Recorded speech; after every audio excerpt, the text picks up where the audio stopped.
Assalamualaikum warahmatullahi taala wabarakatuh. Selamat pagi dan salam sejahtera. Yang saya hormati Bapak Tatang Iwan Suryana selaku penguji basis industri bidang basis data dan teman-teman yang berbahagia. Mari kita panjatkan puji syukur kepada Tuhan Yang Maha Esa atas rahmat-Nya sehingga kita dapat berkumpul dalam keadaan sehat walafiat untuk mengikuti presentasi kelompok 10. Izin memperkenalkan diri, nama saya Zahra Rodatul Jannah selaku moderator yang akan memandu jalannya presentasi kelompok 10. Baiklah, saya akan memperkenalkan teman-teman saya yang akan menyampaikan pemaparan materi, yaitu pemateri pertama oleh Willy Saputra Pamungkas, pemateri kedua oleh Sarina, pemateri ketiga oleh Stefanus Andrian Fadlika, pemateri keempat Vito Dwi Putra Wismaya Hafiz, pemateri 5 Junior Rizky Angga Lesmana, pemateri ke-6 oleh Yohanes Rahaja, pemateri ke-7 oleh Rizky Anugrah, dilanjut pemateri 8 oleh Siti Rukoyah, pemateri ke-9 Yonatan Presetyadi, pemateri 10 oleh Siti Umayah, dan pemateri terakhir akan disampaikan oleh Tufail Arafat. Waktu dan tempat saya persilahkan. Halo, saya Willy Satrio Pamungkas dengan NIM 192401781 dari kelompok 10 yang akan menjelaskan tentang IRD. Yang pertama adalah entitas pengiriman yang memiliki atribut sebanyak 7, yang dimana ID pengiriman sebagai primary key, lalu ada ID transaksi sebagai foreign key dari entitas transaksi. Selanjutnya ada alamat kirim, nama ekspedisi, nomor resi, status kirim, dan tanggal kirim. Lalu di bawahnya ada entitas transaksi yang memiliki atribut sebanyak 5, yaitu ada ID transaksi sebagai primary key, lalu ada ID pelanggan sebagai foreign key dari entitas pelanggan. Selanjutnya ada status transaksi, total harga, dan tanggal transaksi. Entitas pengiriman memiliki relasi dengan entitas transaksi dengan tipe one to one yang dimana relasinya itu menghasilkan. Selanjutnya di sebelah kiri entitas transaksi ada entitas pembayaran yang memiliki atribut sebanyak 6, yang dimana ID pembayaran sebagai primary key, lalu ada ID transaksi sebagai foreign key dari entitas transaksi. Selanjutnya ada status pembayaran, total dibayar, ID pembayaran, tanggal pembayaran, dan metode pembayaran. Entitas pembayaran dan entitas transaksi memiliki tipe relasi yaitu one to one, yang dimana relasinya yaitu menjadikan. Lalu sebelah kanan entitas transaksi ada detail transaksi yang memiliki atribut sebanyak 6, yang dimana ID detail sebagai primary key, lalu ada ID transaksi sebagai foreign key dari entitas transaksi, lalu ada ID produk sebagai sebagai foreign key dari entitas produk, lalu ada subtotal, jumlah, dan harga satuan. Entitas transaksi memiliki relasi dengan detail transaksi dengan tipe one to many, yang dimana memiliki relasi yaitu memiliki. Lalu selanjutnya setelah detail transaksi ada entitas produk yang memiliki atribut sebanyak 5 yang dimana ID produk itu sebagai primary key, lalu ada ID kategori sebagai foreign key dari entitas kategori, lalu ada nama produk, harga, dan yang terakhir stok. Entitas produk memiliki relasi dengan detail transaksi dengan tipe one to many, yang dimana relasinya yaitu mengacu. Lanjut di sebelah entitas produk ada entitas kategori yang memiliki 2 atribut, yaitu ID kategori sebagai primary key, lalu nama kategori, dan terakhir nama kategori. Entitas kategori memiliki maksudnya entitas kategori memiliki relasi dengan produk yaitu one to many, yang dimana relasinya yaitu mengelompokkan. Oke, yang di sebelah kiri entitas produk ada log stock, yang dimana memiliki atribut sebanyak 6, yaitu yang pertama ada ID log sebagai primary key, lalu ada ID produk sebagai foreign key dari entitas produk, lalu ada tanggal, jumlah perubahan, jenis, dan yang terakhir catatan. Entitas produk memiliki relasi dengan entitas log stock dengan tipe one to many, yang dimana relasinya yaitu mencatat. Oke, lanjut yang terakhir di sini ada di bawah entitas transaksi ada entitas pelanggan yang memiliki atribut sebanyak 6, yaitu ID pelanggan sebagai primary key, lalu ada nama, email, alamat, nomor telepon, dan yang terakhir kata sandi. Entitas pelanggan memiliki relasi dengan entitas transaksi yaitu one to many, yang dimana relasinya yaitu melakukan. Sekian dari saya. Terima kasih. Nama saya Sarina. Di sini dengan NIM 19240858. Di sini saya akan menjelaskan transaksi segma transaksi. Baik, di bagian ini kami akan menjelaskan segma transaksi dalam sistem data toko elektronik pusat Gatgate. Segma ini dirancang mencatat seluruh proses jual beli secara lengkap dan terstruktur, mulai dari pelanggan melakukan pembelian produk yang dibeli dan hingga pembayaran dan pengirim barang. Pertama, data disimpan pada tabel pelanggan. Ketika pelanggan melakukan pembelian, data transaksi dicatat di tabel transaksi. Jika berisi informasi seperti tanggal pembeli dan total harga, lalu rincian produk ini dibeli dicatat di tabel detail transaksi. Termasuk jumlah barang dan subtotal harga. Setelah itu metode pembayaran dicatat di tabel pembayaran, apakah pengguna menggunakan wallet, transfer, atau tunai. Jika barang dikirimkan, tabel pengirim dimasukkan dalam tabel pengiriman. Setiap tabel saling berhubungan. Satu pelanggan bisa melakukan banyaknya transaksi. Satu transaksi bisa terdiri beberapa produk, dan satu transaksi juga hanya memiliki satu pembayaran yang satu pengirim. Dengan segma ini sistem penjualan menjadi lebih mudah dikelola, datanya lebih akurat. Sekian. Kenalkan, nama saya Stefanus Adrian Fadlika dengan NIM 19241397. Di sini saya akan menjelaskan langkah-langkah dari mulai membuat database sampai melihat struktur tabelnya. Pertama-tama kita membuat dulu databasenya dengan perintah create database.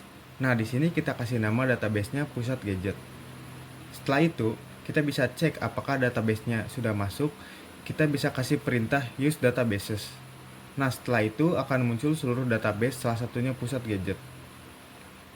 Lalu kita bisa masuk ke databasenya dengan perintah use database. Setelah masuk, kita bisa membuat tabelnya. Di sini saya contohkan membuat tabel pelanggan. Di sini terdapat 6 kolom yang dimana ada ID pelanggan dengan tipe integer dan otomatis bertambah setiap ada data baru karena di sini ada auto increment. Ini juga dijadikan sebagai primary key. Lalu ada nama untuk menyimpan nama pelanggan bertipe data varchar yang dengan maksimal karakter 20. Selanjutnya email, menyimpan alamat email pelanggan menggunakan varchar dengan maksimal karakter 25. Ada kata sandi dengan maksimal karakter 8. Lalu ada nomor telepon bertipe varchar dengan maksimal karakter 13. Lalu ada alamat dengan bertipe data teks. Setelah tabel dibuat, untuk memastikan struktur tabelnya sudah dibuat, bisa menggunakan perintah dash pelanggan. Hasil dari perintah dash ini akan menampilkan detail struktur dari tabel pelanggan, mulai dari field, nama kolomnya seperti ID pelanggan, nama, dan seterusnya. Lalu ada tipe data dari masing-masing kolom. Lalu ada null, seterusnya ada key. Di sini ada tulisan pre yang artinya adalah primary key. Selanjutnya ada default. Nilai default ini jika tidak diisi. Lalu ada extra, ada tambahan informasi seperti auto increment. Sekian penjelasan dari saya. Assalamualaikum warahmatullahi wabarakatuh. Nama saya Vito Diputri Wismayafis dengan NIM 192407113. Di sini saya akan menjelaskan data dummy yang kami masukkan. Tapi sebelum itu, apa sih data dummy itu? Nah, data dummy adalah data palsu atau buatan yang digunakan untuk meniru data asli dalam sebuah sistem basis data. Fungsi utamanya adalah sebagai alat bantu dalam proses pengujian dan pengembangan sistem. Dengan adanya data dummy, kita dapat melihat bagaimana struktur tabel, relasi antar tabel, serta logika program bekerja tanpa harus menggunakan data asli. Dalam proyek gadget online, misalnya data dummy digunakan untuk mengisi tabel-tabel seperti pelanggan, produk, transaksi, detail transaksi, pembayaran, pengiriman, dan log stok. Data ini memungkinkan kita mensimulasikan proses nyata seperti pelanggan melakukan pembelian, sistem menghitung total harga, stok barang berkurang secara otomatis, hingga pengiriman dilakukan. Semua proses tersebut dapat dilihat dan diuji menggunakan data dummy, sehingga kita bisa memastikan bahwa sistem berjalan sesuai harapan. Selain itu, data dummy juga membantu menguji fitur tambahan seperti trigger, view, dan integritas data. Misalnya, saat ada transaksi yang dibatalkan, trigger akan mengembalikan stok barang. Semua pengujian ini bisa dilakukan dengan aman tanpa risiko terhadap data asli karena kita hanya menggunakan data simulasi. Dengan demikian, data dummy sangat penting dalam tahap pengembangan dan pengujian sebelum sistem kebijakan secara nyata. Lalu di sini kami memasukkan beberapa data dummy. Di antaranya yang pertama di sini ke tabel pelanggan, dimana di sini query-nya adalah insert into pelanggan dengan buka kurung nama, email, kata underscore sandi, nomor underscore telepon, alamat tutup kurung dengan values. Dan di sini dengan contoh yang pertama ada namanya adalah Andi Saputra dengan email andisaputra@gmail.com, lalu nomor teleponnya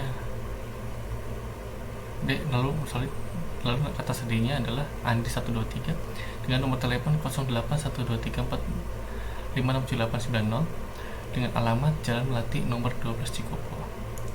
Lalu di sini juga kami masukkan di kategori, tabel kategori dengan isinya adalah ID underscore kategori, lalu nama underscore kategori. Dengan ini contohnya adalah yang pertama ID kategori adalah K0001 dengan nama kategorinya adalah tablet.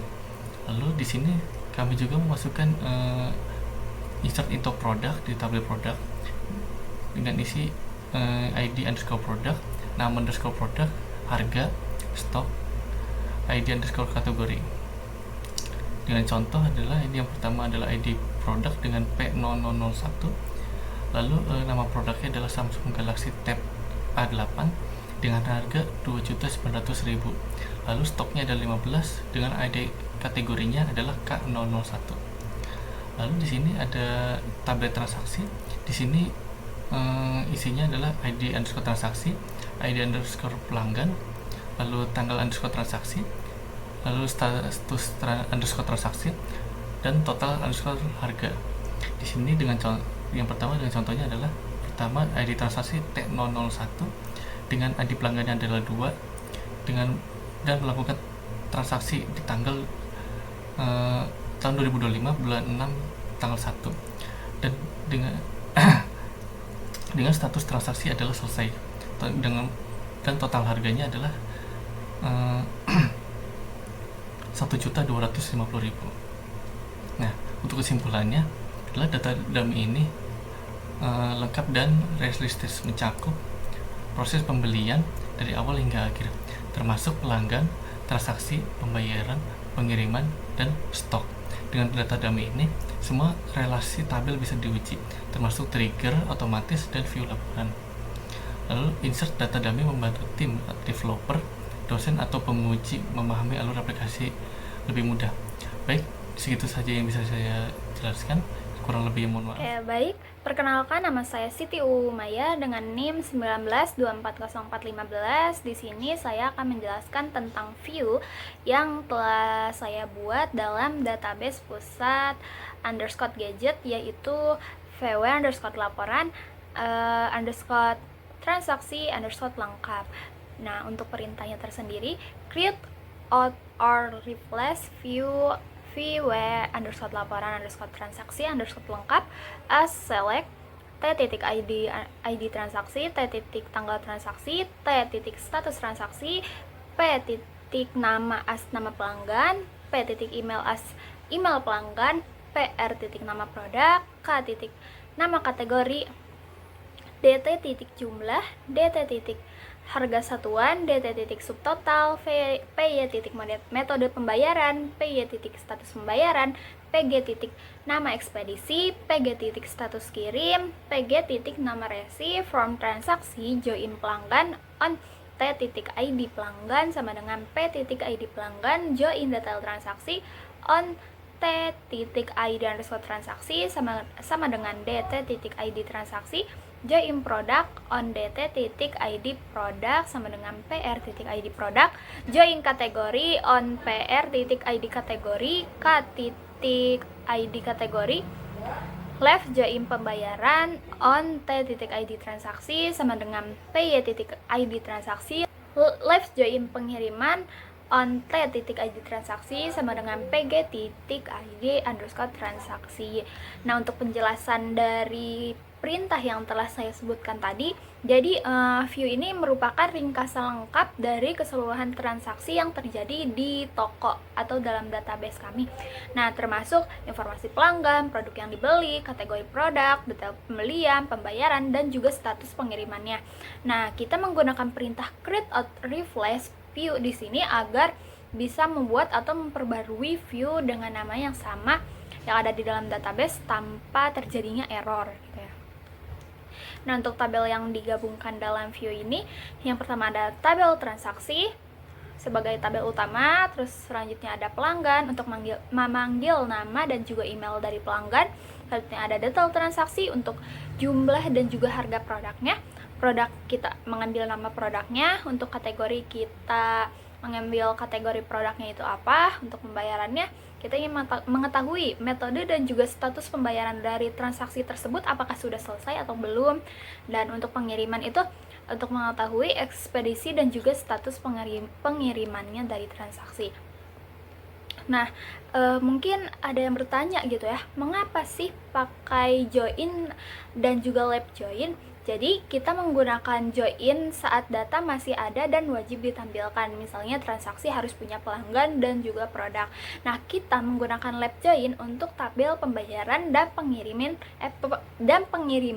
karena tidak semua transaksi langsung dibayar ataupun dikirim gitu ya.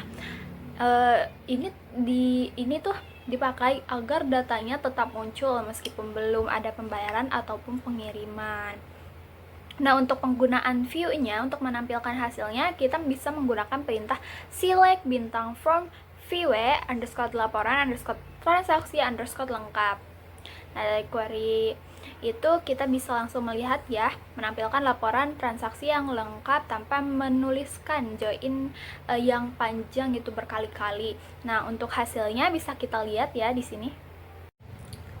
Nah, untuk hasilnya bisa lihat di sini ya, terdapat kolom ID transaksi, tanggal transaksi, status transaksi, nama pelanggan, email pelanggan, nama produk, nama kategori, jumlah, harga satuan, subtotal, metode pembayaran, status pembayaran, nama ekspedisi, status kirim, dan juga nomor resinya. Nah, untuk contoh, saya di sini akan menyebutkan dari transaksi T001 yang dimana transaksi tersebut dilakukan pada tahun 2025 bulan Juni di tanggal 1 dan status transaksinya itu selesai. Atas nama pelanggannya itu Rina Marlina dengan email dari pelanggan tersebut adalah rinamarlina@yahoo.com, dan untuk nama produknya yang dibeli itu Samsung Galaxy Tab A8 dan kategori dari produk tersebut itu tablet dengan jumlah pembeliannya itu 1 dan harga satuannya itu seharga 2.900.000 dan subtotal keseluruhan dari pembelian itu karena yang dibeli itu satu produk ya, hanya satu produk, jadi sama seperti harga satuan subtotalnya itu di harga 2.900.000, dan metode pembayaran yang dia lakukan itu adalah transfer dengan status pembayarannya itu lunas, dan nama ekspedisinya itu JNE, dan status kirimnya itu sudah dikirim dengan nomor resi 000001. Oke, mungkin cukup penjelasan tentang view dari saya. Terima kasih. Kita lanjutkan ke penjelasan yang berikutnya. Perkenalkan, nama saya Rizky Anugrah dengan NIM 19241395. Di sini saya akan menjelaskan bagian query tentang total penjualan e-wallet lunas. Pada query ini, saya menggunakan perintah SQL untuk menghitung total transaksi yang dibayar menggunakan metode e-wallet dan yang status pembayarannya sudah lunas. Perintah select, sum, subtotal digunakan untuk menjumlahkan semua nilai dari kolom subtotal. Data diambil dari view bernama view_laporan transaksi underscore lengkap, yaitu gabungan beberapa tabel yang sudah dirancang untuk memudahkan laporan transaksi. Kemudian kami tambahkan kondisi dengan where untuk memfilter data, yaitu metode underscore pembayaran sama dengan e-wallet, artinya hanya transaksi yang dibayar lewat e-wallet yang diambil, dan status underscore pembayaran sama dengan lunas, artinya hanya yang sudah lunas saja yang dihitung. Hasil dari query ini menunjukkan total sebesar 240 juta rupiah, yang berarti jumlah seluruh transaksi yang dibayar menggunakan e-wallet dan sudah lunas adalah sebesar 240 juta rupiah. Jadi, query ini bisa digunakan untuk keperluan laporan keuangan atau analisis pembayaran dari metode e-wallet. Sekian presentasi dari saya. Terima kasih. Perkenalkan, nama saya Siti Rokoya dengan NIM 192407221. Di sini saya akan mempresentasikan tampilan data dari database bernama Pusat Gadget. Nah, pada tampilan pertama ini ada query digunakan untuk menampilkan produk yang paling banyak terjual. Data diambil dari tabel detail transaksi yang digabungkan dengan tabel produk, lalu dikelompokkan berdasarkan ID dan nama produk. Setelah diurutkan berdasarkan jumlah terbanyak dan dibatasi satu data teratas, hasilnya menunjukkan bahwa data dengan nama tempered glass iPhone terjual sebanyak 14 unit. Kemudian, pada tampilan kedua, query digunakan untuk menampilkan daftar pelanggan yang telah melakukan transaksi lebih dari 3 kali. Data diperoleh dari tabel transaksi yang digabungkan dengan tabel pelanggan. Kemudian dikelompokkan berdasarkan nama pelanggan dan difilter menggunakan kondisi jumlah transaksi lebih dari 3 kali. Hasilnya, terdapat 4 pelanggan yaitu Nurul Aini, Rina Marlina, Rizky Ramadan, Tono Prasetyo yang masing-masing tercatat melakukan transaksi sebanyak 4 kali. Sekian dari saya, kembali kepada moderator. Baik, perkenalkan nama saya Yonatan Terstiadi dengan NIM 192407777. Saya dari kelompok 10, kelas 19 2A 15. Pada presentasi kali ini, saya akan mendemonstrasikan salah satu perintah terpenting dalam database kita, yaitu query join. Singkatnya, join kita gunakan untuk menggabungkan informasi dari beberapa tabel menjadi satu laporan yang mudah dibaca. Tanpa berlama-lama, mari kita langsung ke praktek. Kita masuk ke command prompt. Sama-sama masuk ke database itu dahulu.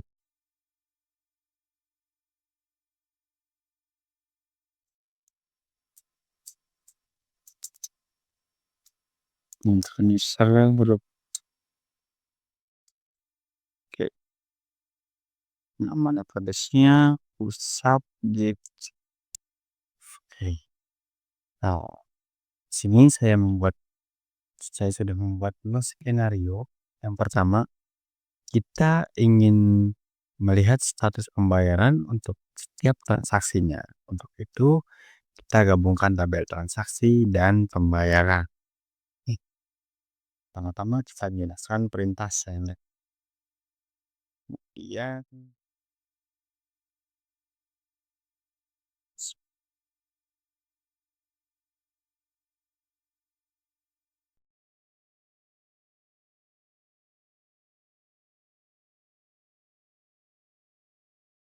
nah, di perintah ini pertama-tama kita gunakan select, kemudian T itu adalah alias dari tabel transaksi. Nah, kemudian kita sebut kolomnya, ada ID transaksi, total harga, kemudian di tabel pembayaran ada metode pembayaran dan status pembayaran. Kemudian kita ambil dari tabel transaksi yang dialiaskan sebagai T. Kemudian yang terpenting di sini nih, ada join tabel kedua, yaitu pembayaran atau P. Dan pada transaksi, ID transaksi. Kemudian di tabel pembayaran juga ID transaksi. Kita semua memanggil ID yang sama. Kemudian inilah hasilnya. Status pembayarannya ada yang lunas, pending, belum dibayar, dan gagal. Nah, skenario yang kedua, di sini kita ingin melacak status pengiriman dengan memanggil kedua tabel, yaitu tabel transaksi dan pengiriman. Caranya sama seperti tadi. Kita select.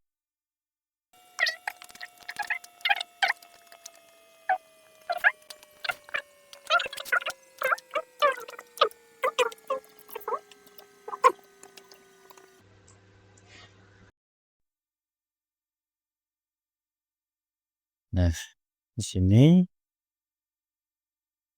sudah tertampil outputnya. Sebelum ke situ, saya akan menjelaskan codingannya terlebih dahulu. Di sini sama seperti sebelumnya, kita menggunakan perintah select, kemudian nama tabel dan nama kolom-kolomnya. Setelah itu from, kita ambil dari tabel transaksi, dialihkan sebagai tag. Kemudian join tabel kedua yaitu pengiriman yang dialiaskan sebagai PC. Kemudian on atau pada transaksi, ID transaksi, kemudian pengiriman dan transaksi. Nah, ini harus sama. Kita ambil ID transaksi yaitu sebagai primary key di tabel transaksi, kemudian ID transaksi yang sebagai foreign key di tabel pengiriman. Setelah itu inilah hasil outputnya. Kita bisa lihat status kirimnya. Ada yang sudah diterima, dikirim, dan belum dikirim. Jadi itulah fungsi utama dari join, yaitu menyajikan data yang terpisah menjadi sebuah informasi yang utuh. Sekian demonstrasi dari saya. Presentasi akan dilanjutkan oleh rekan saya. Kurang lebihnya mohon maaf. Terima kasih. Oke, baik. Perkenalkan, nama saya Siti Umayah dengan NIM 19240415. Di sini saya akan menjelaskan bagian saya, yaitu tentang menampilkan total penjualan per kategori serta laporan penjualan lengkap menggunakan perintah SQL join dari database pusat_gadget yang telah kami buat. Yang pertama yang saya akan jelaskan yaitu dari total penjualan per kategori menggunakan perintah select titik nama underscore kategori, sum detail transaksi subtotal as total penjualan, dan from detail transaksi join product on detail transaksi.id product sama dengan p.id product join kategori on p.id underscore kategori sama dengan k.id underscore kategori group by k titik nama underscore kategori.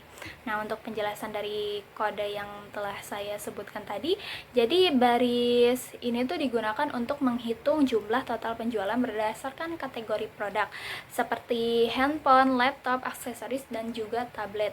Jadi keempat kategori ini yang ada di dalam database kami.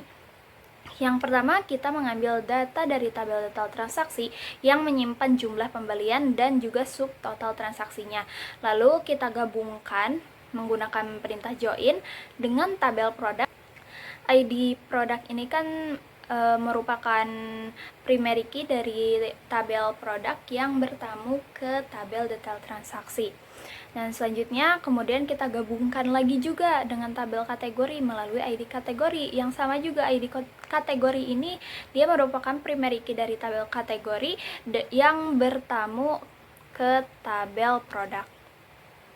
Jadi supaya kita mengetahui setiap produk itu termasuk dalam kategori apa sajanya. Dan yang terakhir, kita gunakan fungsi agregasi sum untuk menjumlahkan subtotal per kategori, dan perintah group by di sini digunakan untuk mengelompokkan hasilnya berdasarkan nama kategori. Dan untuk hasilnya bisa dilihat di sini terdapat tabel ini terdapat kolom nama underscore kategori dan juga total penjualannya, yang dimana untuk kategori aksesoris total penjualannya mencapai 1.530.000, dan untuk kategori handphone total penjualannya ada di angka 39.700.000, dan untuk di kategori laptop total penjualannya mencapai angka 47.200.000, dan untuk kategori tablet total penjualannya ada di angka 36.200.000. Oke, selanjutnya saya akan menjelaskan tentang laporan penjualan lengkap dengan menggunakan perintah join. Nah, untuk perintahnya select t.id underscore transaksi pel titik nama asnama underscore pelanggan. Pel di sini yang berartikan tabel pelanggan, dan p titik nama produk. DT ini untuk detail transaksi, kita ambil jumlah dan juga subtotalnya. From transaksi join pelanggan on t.id pelanggan sama dengan pel.id pelanggan. Join detail transaksi on t.id underscore transaksi sama dengan dt.id underscore transaksi. Join produk on detail transaksi titik id underscore produk sama dengan produk titik id underscore produk. Dan untuk penjelasan lengkapnya dari perintah SQL yang telah saya sebutkan tadi, perintah ini digunakan untuk menampilkan laporan penjualan lengkap tentunya ya, yaitu siapa yang membeli, terus produk apa saja yang dibeli, terus berapa jumlahnya, dan total nilai pembeliannya. Nah, sekarang kita mulai dari tabel transaksi sebagai tabel utamanya. Dan selanjutnya kita gabungkan dengan tabel pelanggan untuk mengetahui siapa yang melakukan transaksi tersebut. Selanjutnya kita gabungkan lagi dengan tabel detail transaksi untuk melihat detail belanja dari setiap transaksinya itu apa saja sih. Dan yang terakhir kita gabungkan dengan tabel produk agar bisa menampilkan nama produk yang dibeli. Nah, dari hasil query ini laporan yang sangat berguna ya tentunya untuk manajemen toko dalam menganalisis data penjualan secara lengkapnya. Dan untuk hasilnya bisa kita lihat ya di slide yang berikutnya. Nah, di sini bisa kita lihat hasil laporan penjualan lengkapnya. Terdapat tabel ID underscore transaksi, ada nama underscore pelanggan, nama underscore produk, serta jumlah dan juga subtotalnya. Yang kita sebagai contoh di sini saya akan menyebutkan dari ID transaksi T001 dengan bernamakan nama pelanggannya itu Rina Marlina, dan nama produk yang dibelinya itu Samsung Galaxy Tab A8. dengan jumlah pembeliannya itu 1 buah, dan untuk subtotalnya itu ada di harga 29 juta. Oke, mungkin cukup sekian penjelasan dari saya tentang menampilkan total penjualan per kategori dan juga laporan penjualan lengkap. Sekian, terima kasih. Halo semuanya, pasti kalian bertanya-tanya nggak sih, kenapa sih yang tadi itu kok prosesnya semuanya otomatis ya? Kalian sadar nggak sih kalau itu tuh ternyata dibuat menggunakan trigger? Kalian pasti baru tahu kan apa itu trigger? Trigger itu untuk penghitungan secara otomatis, dan ini harus disangkut pautkan dengan tipe data desimal dan juga tipe data desimal dengan angka depan 10 dan angka belakang itu terserah dari kita. Kita boleh memasukkannya 10 ataupun 10,0, 10,2 tergantung angka belakang kita butuhkan. Nah, di sini kalian pasti sadar kenapa pelakuannya itu secara otomatis gitu kan. Kenapa kita harus membuat trigger ini dan di mana saja proses trigger itu terjadi. Nah, proses trigger yang terjadi itu ada di stok, lock stock, dan juga total harga. Karena kenapa? Karena kalau misalnya itu dirancang untuk otomatis, pasti akan memudahkan dalam pencatatan. Dan juga kenapa kita menggunakan view, itu karena bisa siap pakai, begitu ya. Dan untuk trigger sendiri, kenapa harus membuat dulu? Ya karena kita harus membuat dulu mana yang dihitungnya, betul? Nah, begitu. Jadi kenapa trigger dibutuhkan di sini? Ya karena proses otomatis ini juga sangat berpengaruh dalam database, sebuah database. Apalagi kita penjualan online, yang dimana ketika kita mendaftar atau ketika kita berbelanja di online, kalian pasti sadar dan kalian pasti tahu, kita ketika ingin membeli handphone itu kan kita pasti dihitung secara otomatis di total checkoutnya, dan itu berlaku secara otomatis ya kan. Dan itu ternyata dibuatnya oleh trigger. Kenapa kita berani untuk explore lebih tentang trigger? Karena trigger ini menurut kita atau menurut kelompok kita ini sangat penting dipakai, apalagi tentang penjualan. Hitung-hitungan dengan uang sangat berbahaya kalau tidak menggunakan trigger yang tepat. Begitupun kalau misalnya kenapa kita nah, pertanyaan selanjutnya, kalau misalnya trigger itu jadi trigger itu tuh berlaku nggak buat data lama? Enggak. Jadi trigger itu berlaku untuk data baru. Jadi tujuan kita itu adalah kita harus memperhatikan triggernya terlebih dahulu, baru membuat data yang baru. Tapi sebelumnya kita bisa menambahkan data tapi tidak terhitung secara otomatis. Nah, begitu ya. Jadi untuk lengkapnya, lebih lengkapnya lagi trigger itu apaan sih? Ya, itu sebagai penghitung otomatis aja, guys. Tapi fun fact-nya adalah trigger itu ternyata bisa digunakan untuk NIM kita. Jadi kalau misalnya NIM kita mau di custom bagian depannya 19, 24 dan bagian belakangnya itu adalah mengikuti urutan, itu bisa banget. Penasaran? Oke, kalian boleh baca di artikel-artikel yang ada. Terima kasih. Mungkin cukup sekian dari kelompok kami karena sudah cukup panjang. Oke, bye-bye.